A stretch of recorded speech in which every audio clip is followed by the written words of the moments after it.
Egotism, or the Bosom Serpent, by Nathaniel Hawthorne.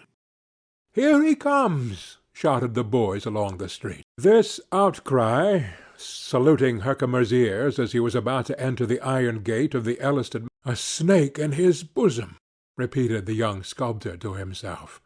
"It must be he. No second man on earth has such a bosom friend. And now, my poor Rosina, Heaven grant me wisdom to discharge my errand aright. Woman's faith must be strong indeed, since thine has not yet failed." Thus musing, he took his stand at the entrance of the gate, and waited until the personage so singularly announced should make his appearance. After an instant or two, he beheld the figure of a lean man, of unwholesome look, with glittering eyes and long black hair, who seemed to imitate the motion of a snake, for instead of walking straight forward with open front, he undulated along the pavement in a curved line. It may be too fanciful to say that something, either in his moral or material aspect, suggested the idea that a miracle had been wrought by transforming a serpent into a man, but so imperfectly that the snaky nature was yet hidden, and scarcely hidden, under the mere outward guise of humanity. Herkimer remarked that his complexion had a greenish tinge over its sickly white, reminding him of a species of marble out of which he had once wrought a head of Envy, with her snaky locks. The wretched being approached the gate, but instead of entering, stopped short, and fixed the glitter of his eye full upon the compassionate yet steady countenance of the sculptor. "It gnaws me! It gnaws me!" he exclaimed. And then there was an audible hiss. But whether it came from the apparent lunatic's own lips, or was the real hiss of a serpent, might admit of a discussion. At all events, it made Herkimer shudder to his heart's core. "Do you know me, George Herkimer?" asked the snake-possessed. Herkimer did know him, but it demanded all the intimate and practical acquaintance with the human face, acquired by modelling actual likenesses in clay, to recognize the features of Roderick Elliston in the visage that now met the sculptor's gaze. Yet it was he. It added nothing to the wonder to reflect that the once brilliant young man had undergone this odious and fearful change during the no more than 5 brief years of Herkimer's abode at Florence. The possibility of such a transformation being granted, it was as easy to conceive it effected in a moment as in an age. Inexpressibly shocked and startled, it was still the keenest pang when Herkimer remembered that the fate of his cousin Rosina, the ideal of gentle womanhood, was indissolubly interwoven with that of a being whom Providence seemed to have unhumanized. "Elliston! Roderick!" cried he. "I had heard of this, but my conception came far short of the truth. What has befallen you? Why do I find you thus?" "Oh, 'tis a mere nothing! A snake! A snake! The commonest thing in the world! A snake in the bosom, that's all," answered Roderick Elliston. "But how is your own breast?" continued he, looking the sculptor in the eye with the most acute and penetrating glance that it had ever been his fortune to encounter. "All pure and wholesome? No reptile there? By my faith and conscience, and by the devil within me, here is a wonder! A man without a serpent in his bosom." "Be calm, Elliston," whispered George Herkimer, laying his hand upon the shoulder of the snake-possessed. "I have crossed the ocean to meet you. Listen, let us be private. I bring a message from Rosina, from your wife." "It gnaws me! It gnaws me!" muttered Roderick. With this exclamation the most frequent in his mouth, the unfortunate man clutched both hands upon his breast, as if an intolerable sting or torture impelled him to rend it open and let out the living mischief, even should it be intertwined with his own life. He then freed himself from Herkimer's grasp by a subtle motion, and gliding through the gate, took refuge in his antiquated family residence. The sculptor did not pursue him. He saw that no available intercourse could be expected at such a moment, and was desirous, before another meeting, to inquire closely into the nature of Roderick's disease and the circumstances that had reduced him to so lamentable a condition. He succeeded in obtaining the necessary information from an eminent medical gentleman. Shortly after Elliston's separation from his wife, now nearly 4 years ago, his associates had observed a singular gloom spreading over his daily life, like those chill grey mists that sometimes steal away the sunshine from a summer's morning. The symptoms caused them endless perplexity. They knew not whether ill health were robbing his spirits of elasticity, or whether a canker of the mind was gradually eating, as such cankers do, from his moral system into the physical frame, which is but the shadow of the former. They looked for the root of his trouble in his shattered schemes of domestic bliss, wilfully shattered by himself, but could not be satisfied of its existence there. Some thought that their once brilliant friend was in an incipient stage of insanity, of which his passionate impulses had perhaps been the forerunners. Others prognosticated a general blight and gradual decline. From Roderick's own lips they could learn nothing. More than once, it is true, he had been heard to say, clutching his hands convulsively upon his breast, "It gnaws me! It gnaws me!" But by different auditors a great diversity of explanation was assigned to this ominous expression. What could it be that gnawed the breast of Roderick Elliston? Was it sorrow? Was it merely the tooth of physical disease?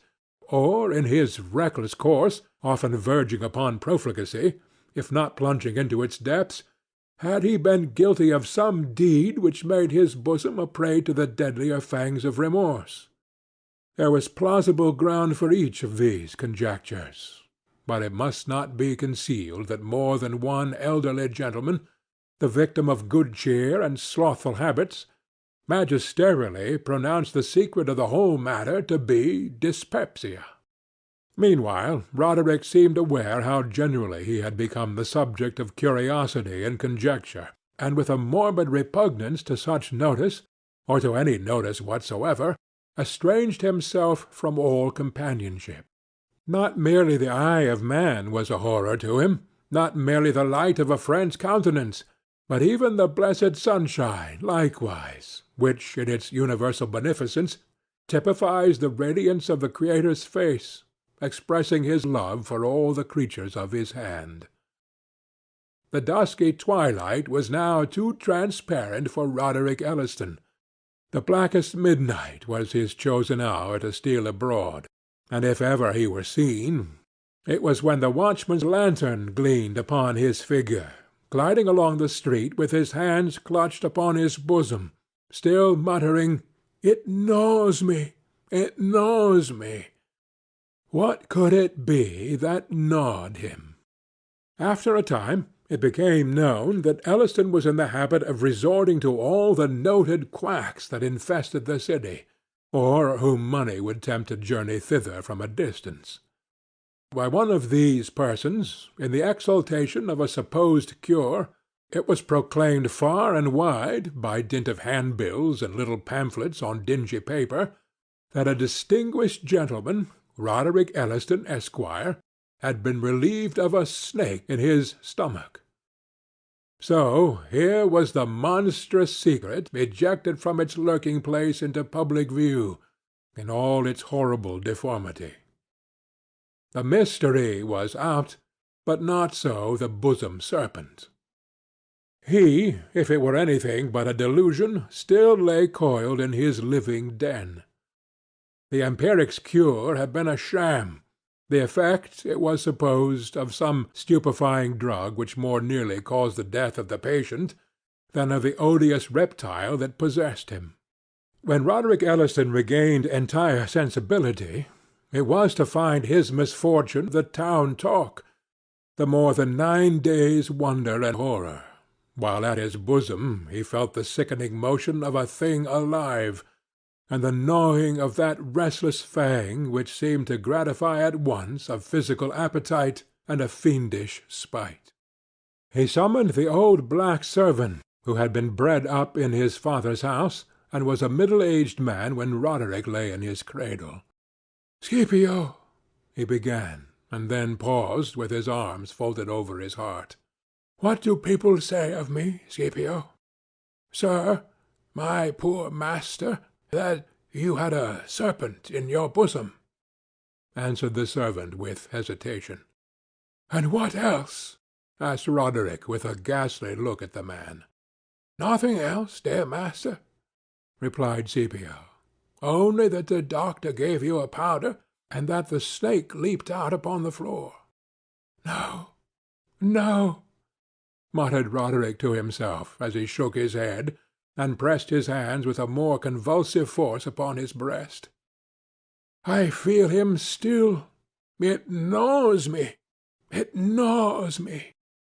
From this time the miserable sufferer ceased to shun the world, but rather solicited and forced himself upon the notice of acquaintances and strangers.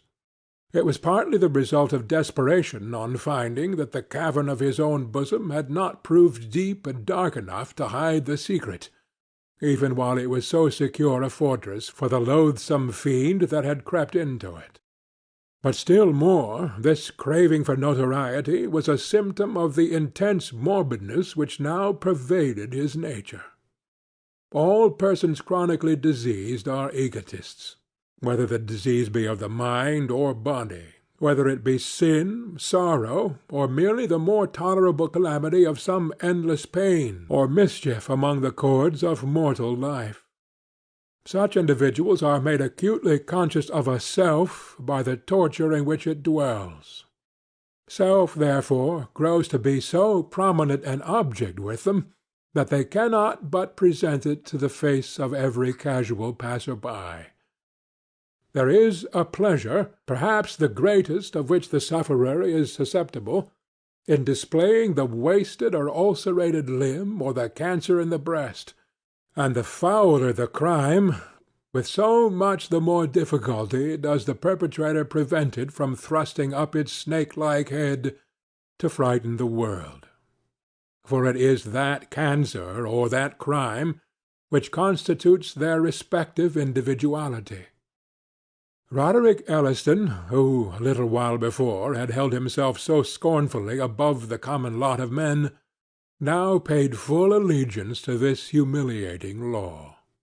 The snake in his bosom seemed the symbol of the monstrous egotism to which everything was referred, and which he pampered night and day with the continual and exclusive sacrifice of devil-worship.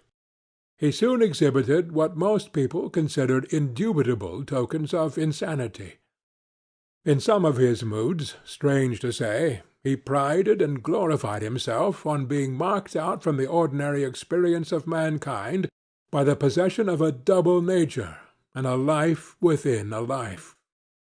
He appeared to imagine that the snake was a divinity, not celestial, it is true, but darkly infernal, and that he thence derived an eminence and a sanctity, horrid indeed, yet more desirable than whatever ambition aims at.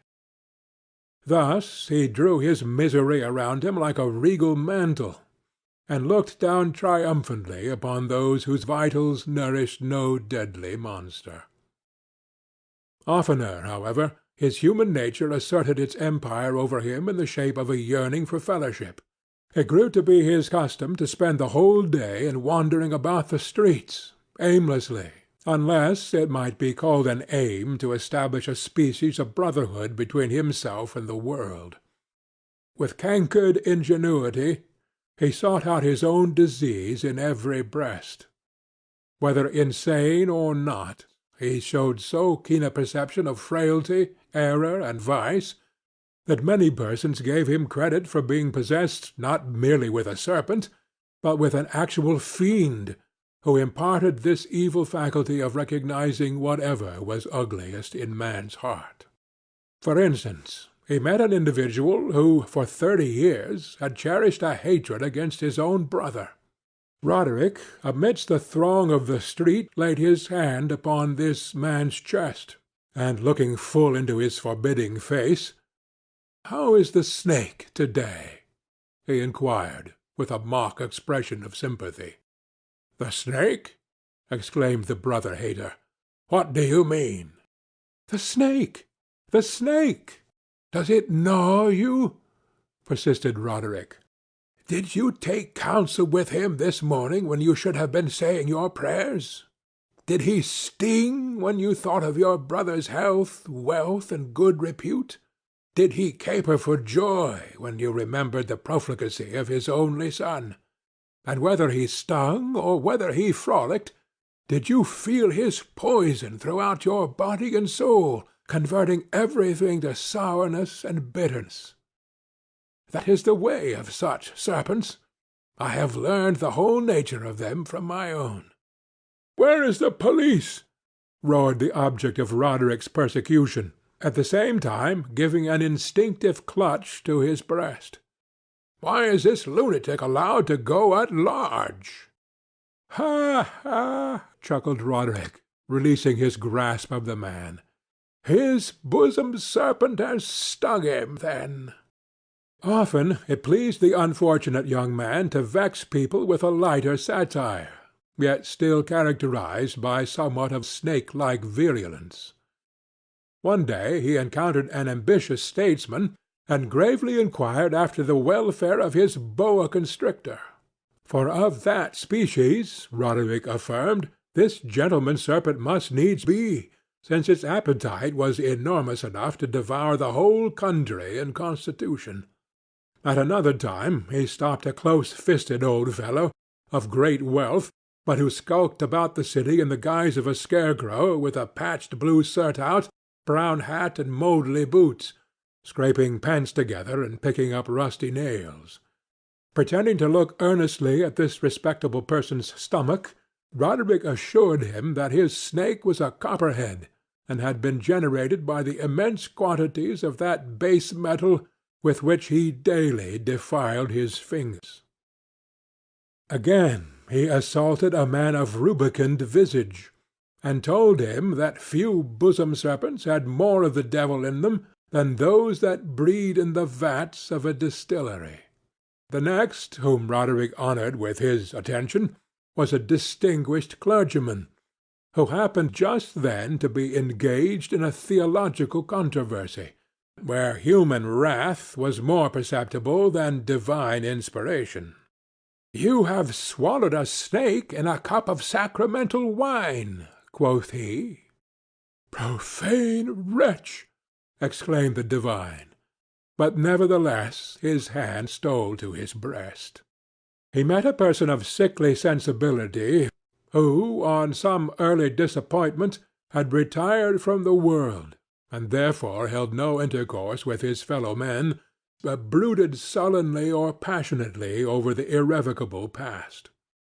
This man's very heart, if Roderick might be believed, had been changed into a serpent which would finally torment both him and itself to death. Observing a married couple whose domestic troubles were matter of notoriety, he condoled with both on having mutually taken a house adder to their bosoms. To an envious author, who depreciated works which he could never equal, he said that his snake was the slimiest and filthiest of all the reptile tribe, but was fortunately without a sting. A man of impure life and a brazen face, asking Roderick if there were any serpent in his breast, he told him that there was, and of the same species that once tortured Don Rodrigo the Goth. He took a fair young girl by the hand, and, gazing sadly into her eyes, warned her that she cherished a serpent of the deadliest kind within her gentle breast, and the world found the truth of these ominous words when, a few months afterwards, the poor girl died of love and shame. Two ladies, rivals in fashionable life, who tormented one another with 1,000 little stings of womanish spite, were given to understand that each of their hearts was a nest of diminutive snakes, which did quite as much mischief as one great one. But nothing seemed to please Roderick better than to lay hold of a person infected with jealousy, which he represented as an enormous green reptile, with an ice-cold length of body, and the sharpest sting of any snake save one. "And what one is that?" asked a bystander, overhearing him. It was a dark-browed man who put the question. He had an evasive eye, which, in the course of a dozen years, had looked no mortal directly in the face. There was an ambiguity about the person's character, a stain upon his reputation, yet none could tell precisely of what nature, although the city gossips, male and female, whispered the most atrocious surmises. Until a recent period he had followed the sea, and was, in fact, the very shipmaster whom George Herkimer had encountered, under such singular circumstances, in the Grecian archipelago. "What bosom serpent has the sharpest sting?" repeated this man. But he put the question as if by a reluctant necessity, and grew pale while he was uttering. "Why need you ask?" replied Roderick, with a look of dark intelligence. "Look into your own breast. Hark! My serpent bestirs himself.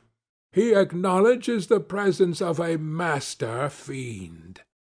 And then, as the bystanders afterwards affirmed, the hissing sound was heard, apparently in Roderick Elliston's breast. It was said, too, that an answering hiss came from the vitals of the shipmaster, as if a snake were actually lurking there, and had been aroused by the call of its brother reptile. If there were in fact any such sound, it might have been caused by a malicious exercise of ventriloquism on the part of Roderick. Thus making his own actual serpent, if a serpent there actually was in his bosom, the type of each man's fatal error, or hoarded sin, or unquiet conscience, and striking his sting so unremorsefully into the sorest spot, we may well imagine that Roderick became the pest of the city. Nobody could elude him. None could withstand him. He grappled with the ugliest truth that he could lay his hands on, and compelled his adversary to do the same. Strange spectacle in human life, where it is the instinctive effort of one and all to hide those sad realities, and leave them undisturbed beneath a heap of superficial topics which constitute the materials of intercourse between man and man. It was not to be tolerated that Roderick Elliston should break through the tacit compact by which the world has done its best to secure repose without relinquishing evil. The victims of his malicious remarks, it is true, had brothers enough to keep them in countenance; for, by Roderick's theory, every mortal bosom harboured either a brood of small serpents, or one overgrown monster, that had devoured all the rest. Still the city could not bear this new apostle. It was demanded by nearly all, and particularly by the most respectable inhabitants, that Roderick should no longer be permitted to violate the received rules of decorum by obtruding his own bosom serpent to the public gaze, and dragging those of decent people from their lurking-places. Accordingly, his relatives interfered, and placed him in a private asylum for the insane. When the news was noised abroad, it was observed that many persons walked the streets with freer countenances, and covered their breasts less carefully with their hands. His confinement, however, although it contributed not a little to the peace of the town, operated unfavourably upon Roderick himself.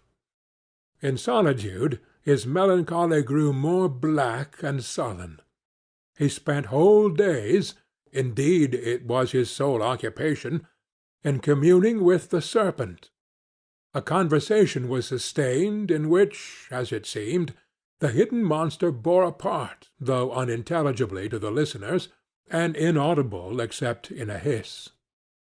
Singular as it may appear, the sufferer had now contracted a sort of affection for his tormentor, mingled, however, with the intensest loathing and horror. Nor were such discordant emotions incompatible. Each, on the contrary, imparted strength and poignancy to its opposite. Horrible love, horrible antipathy, embracing one another in his bosom, and both concentrating themselves upon a being that had crept into its vitals or been engendered there, and which was nourished with his food and lived upon his life, and was as intimate with him as his own heart, and yet was the foulest of all created things. But not the less was it the true type of a morbid nature. Sometimes, in his moments of rage and bitter hatred against the snake and himself, Roderick determined to be the death of him, even at the expense of his own life. Once he attempted it by starvation, but while the wretched man was on the point of famishing, the monster seemed to feed upon his heart, and to thrive and wax gamesome, as if it were his sweetest and most congenial diet. Then he privily took a dose of active poison, imagining that it would not fail to kill either himself or the devil that possessed him, or both together.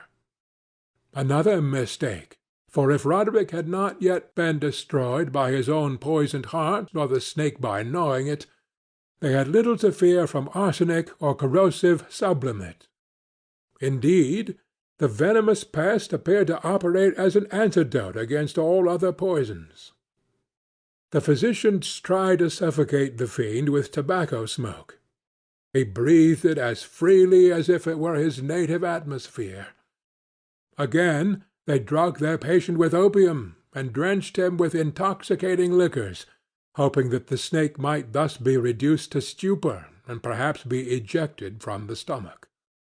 They succeeded in rendering Roderick insensible, but placing their hands upon his breast, they were inexpressibly horror-stricken to feel the monster wriggling, twining, and darting to and fro within his narrow limits, evidently enlivened by the opium or alcohol, and incited to unusual feats of activity. Thenceforth they gave up all attempts at cure or palliation. The doomed sufferer submitted to his fate, resumed his former loathsome affection for the bosom fiend, and spent whole miserable days before a looking-glass, with his mouth wide open, watching, in hope and horror, to catch a glimpse of the snake's head far down within his throat. It is supposed that he succeeded, for the attendants once heard a frenzied shout, and rushing into the room, found Roderick lifeless upon the floor. He was kept but little longer under restraint. After minute investigation, the medical directors of the asylum decided that his mental disease did not amount to insanity, nor would warrant his confinement, especially as its influence upon his spirits was unfavorable, and might produce the evil which it was meant to remedy.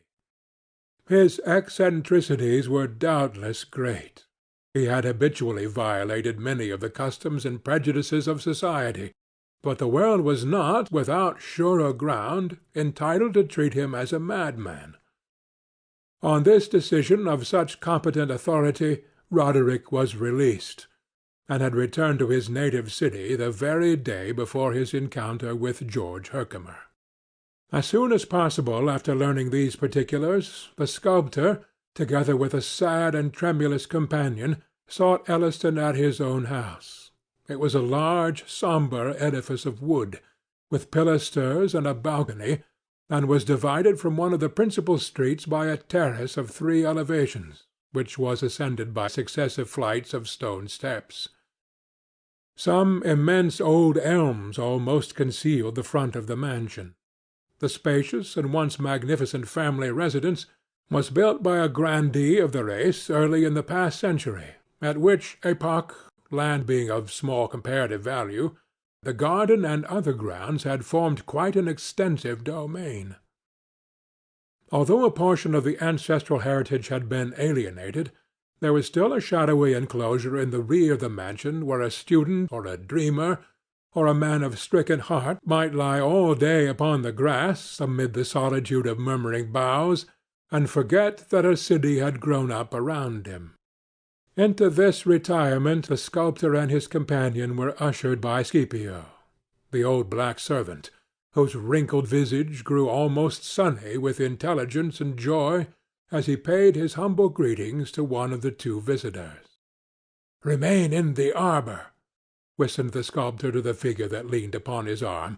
"You will know whether and when to make your appearance." "God will teach me," was the reply. "May he support me, too." Roderick was reclining on the margin of a fountain, which gushed into the fleckered sunshine with the same clear sparkle and the same voice of airy quietude as when trees of primeval growth flung their shadows across its bosom. How strange is the life of a fountain, born at every moment, yet of an age coeval with the rocks, and far surpassing the venerable antiquity of a forest. "You are come. I have expected you," said Elliston, when he became aware of the sculptor's presence. His manner was very different from that of the preceding day, quiet, courteous, and, as Herkimer thought, watchful both over his guest and himself. This unnatural restraint was almost the only trait that betokened anything amiss. He had just thrown a book upon the grass, where it lay half opened, thus disclosing itself to be a natural history of the serpent tribe, illustrated by lifelike plates. Near it lay that bulky volume, the Ductor Dubitantium of Jeremy Taylor, full of cases of conscience, and in which most men, possessed of a conscience, may find something applicable to their purpose. "You see," observed Elliston, pointing to the Book of Serpents, while a smile gleamed upon his lips, "I am making an effort to become better acquainted with my bosom friend, but I find nothing satisfactory in this volume. If I mistake not, he will prove to be sui generis, and akin to no other reptile in creation." "Whence came this strange calamity?" inquired the sculptor. "My sable friend Scipio has a story," replied Roderick, "of a snake that had lurked at this fountain, pure and innocent as it looks, ever since it was known to the first settlers. This insinuating personage once crept into the vitals of my great-grandfather, and dwelt there many years, tormenting the old gentleman beyond mortal endurance. In short, it is a family peculiarity. But, to tell you the truth, I have no faith in this idea of a snake's being an heirloom. He is my own snake, and no man's else." "But what is his origin?" demanded Herkimer. "There is poisonous stuff in any man's heart sufficient to generate a brood of serpents," said Elliston, with a hollow laugh. "You should have heard my homilies to the good townspeople.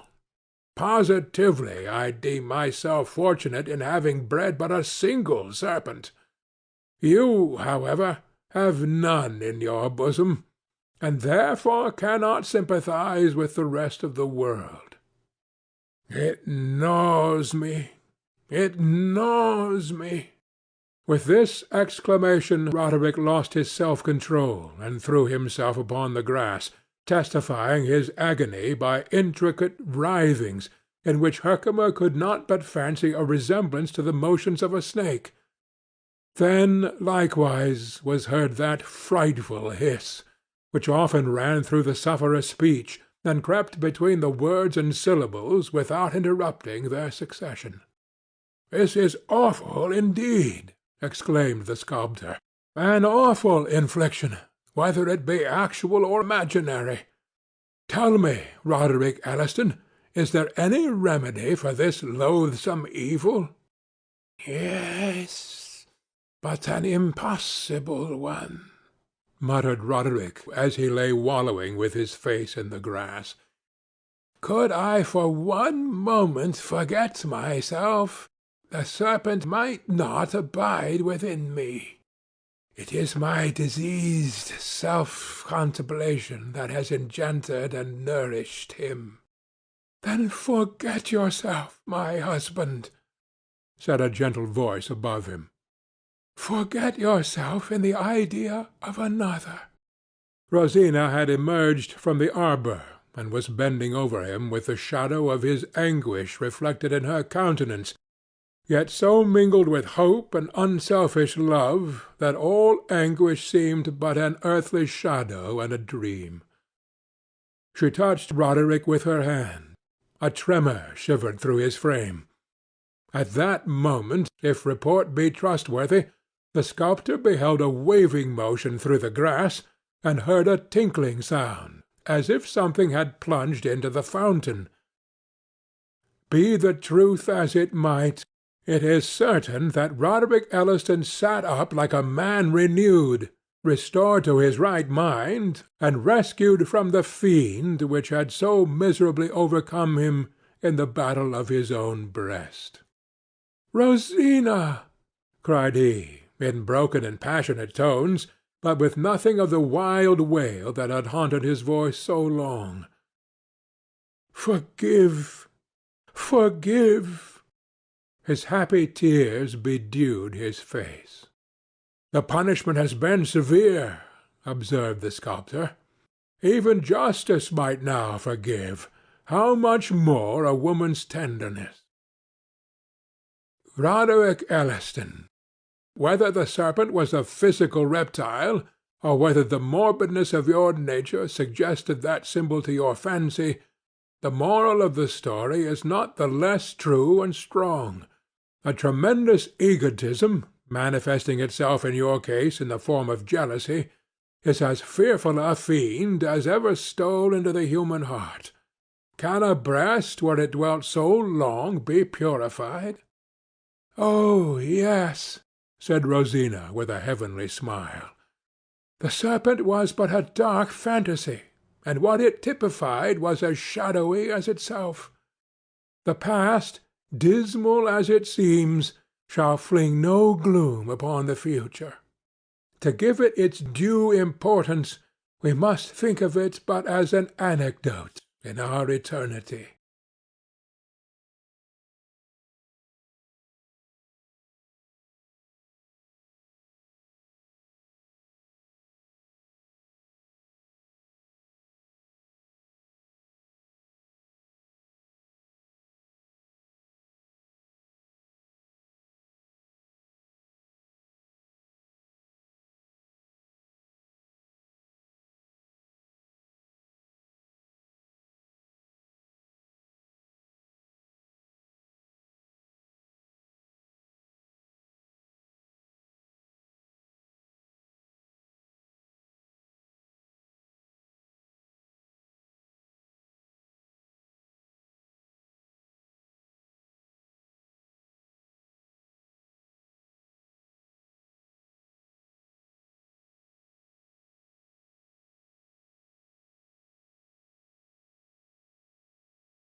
If you like the video, put a like, subscribe to the channel and click on the bell to not miss our new videos.